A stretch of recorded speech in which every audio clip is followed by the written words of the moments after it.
শুধু স্ত্রীর সাথে খারাপ ব্যবহার করার কারণে কিয়ামতের ময়দানে আল্লাহ পাক হাজার হাজার স্বামীদেরকে আল্লাহ পাক জাহান্নামের মধ্যে ঢুকা দেবেন।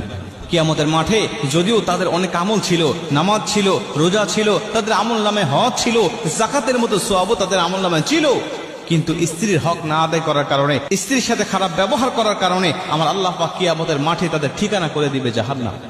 আল্লাহ পাক ওই সমস্ত স্ত্রীগুলোকে ডাক দিবেন, ডাক দিয়ে বলবেন, বলো তোমার স্বামীর সম্বন্ধে তোমার কোনো অভিযোগ আছে? স্ত্রী ডাক দিয়ে বলবে, ইয়া আল্লাহ, হ্যাঁ, আমার স্বামী আমার হকগুলো আদায় করে নাই, আমার স্বামী আমার হক আদায় করে নাই, সে আমার উপরে জুলুম করেছে, নির্যাতন করেছে, সে আমার হকগুলো আদায় করে নাই। আমার আল্লাহ বলবে, তুমি কি তাকে ক্ষমা করবে? স্ত্রী যদি বলে, আল্লাহ আমি তাকে ক্ষমা করে দিলাম, আমার আল্লাহ বলবে, যাও তোমরা দুজনেই জান্নাতি। কিন্তু স্ত্রী যদি বলে, আল্লাহ আমি তাকে ক্ষমা করতে পারবো না, কারণ এতটা জুলুম করেছে, আমি শুধুমাত্র এই কিয়ামতের ময়দানের অপেক্ষায় ছিলাম যে কিয়ামতের ময়দানে আল্লাহর কাছে আমি অভিযোগ করব, কারণ দুনিয়াতে আমার অভিযোগ শোনার মতো কোনো ব্যক্তি ছিল না। আল্লাহ আজকে আমি আপনার কাছে তার বিরুদ্ধে অভিযোগ করছি, সে আমার উপরে জুলুম করেছে, আল্লাহ আপনি তাকে উপযুক্ত শাস্তি দিয়ে দেন।